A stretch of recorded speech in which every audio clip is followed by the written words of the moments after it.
Good morning. It is day 12 of Marcus and me, and I am out on the town in Winchester Square, and we're going to go back to when I got up this morning and listen to what Marcus has to say today.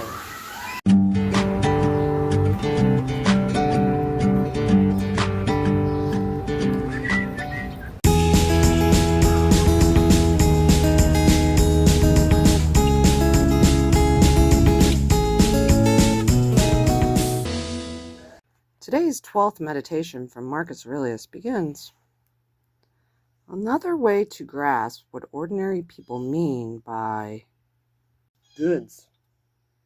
Suppose you took certain things as touchstones of goodness: prudence, self-control, justice, and courage, say. If you understood goods as meaning those, you wouldn't be able to follow that line about so many goods. It wouldn't make any sense to you.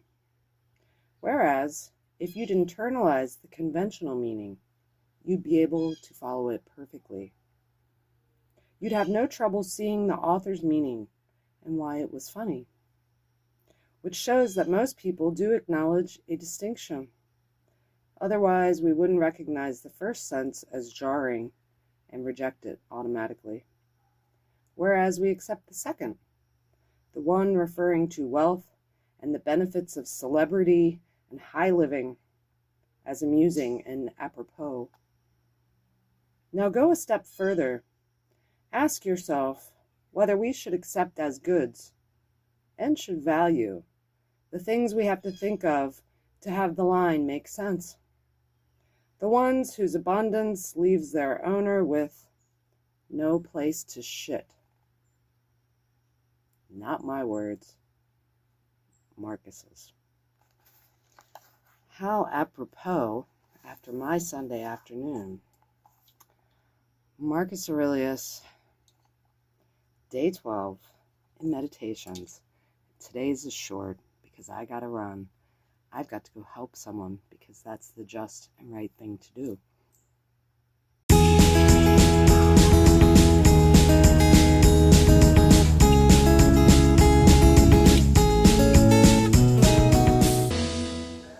Thank you. Have a good day.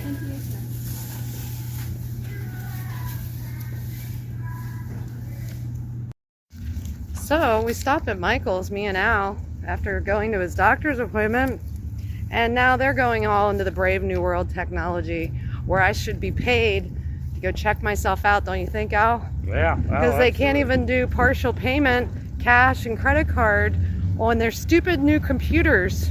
And at some point, are we not realizing that these things are not helping us at all? You know, as mom and pops, you need to reject this new computer system stuff because all these corporations are embracing it. And you can see exactly from the video that it's recording my facial recognition and everything else. Everything else. Even more, further into enslavement we go. Look at that gorgeous color. You can see why it's called macaw. It's like blue and yellow, and then it's gonna go to like reds, and wow, it's gonna be really gorgeous. It's a really nice yarn too. It's a different feel.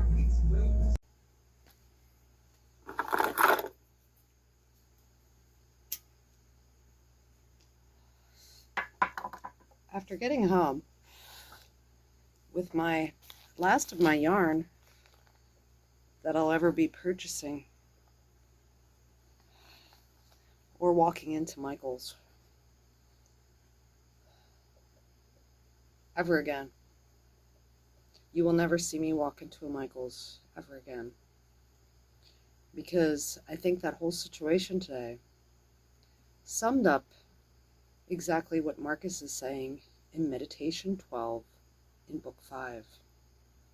He says, now go a step further and ask yourself whether we should accept as goods and should value the things we have to think of to have the line make sense, the ones whose abundance leaves their owner with no place to shit.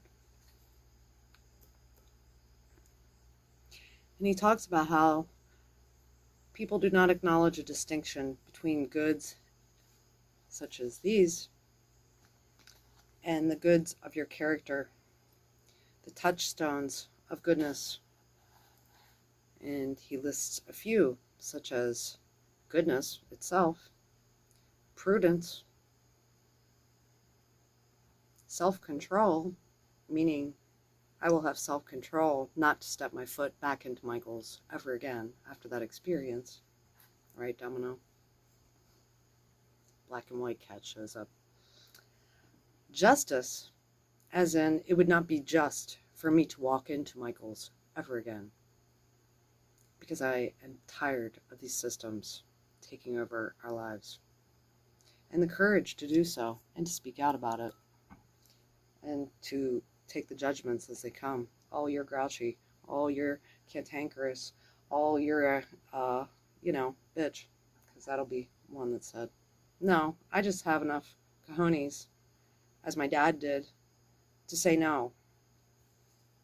No, won't be back in there again. And not just prudence, but how about discernment as Christians? Are we going to show discernment as Christians, or just be like, oh, well, this is the way things are. Just have to move with the times. Be the good little sheep and be herded into your pen.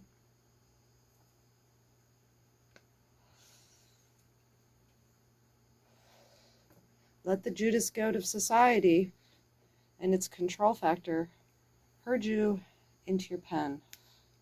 Or stop at the gate and say no. Take that, winker. I'm not going to go into your store anymore. So, I'm just one little person. But I'm here to inform everybody else that you all have decisions to make. I don't care if there's one self-checkout girl or not. She wasn't really giving me quite an option, so she's been trained to put people onto the new automated systems. And, that's the future we're looking at here. Computers have no clothes, and they're going to take over the world. We've been warned multiple times in multiple ways. All of this is pre-programming, and we all have decisions to make. What's more important, goods or the goods, which is you, your integrity, your self-control, your sense of justice, that this is not just as you look around in this world. And please go to my other video. I think I'll title it something like Nitwit, since that's our local group of nitwits that get together. And you'll have further thoughts on the future world that they intend to force us, herd us through chaos, confusion, and rapid changes into. We all have decisions to make. And I pray that people find the courage to say no.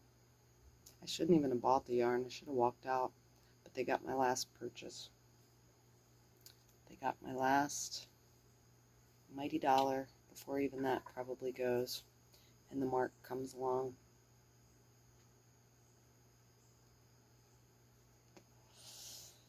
All I have to say is, your children are your most precious commodity. Run. Run very far. Take them out of the system and guard them with your life. Or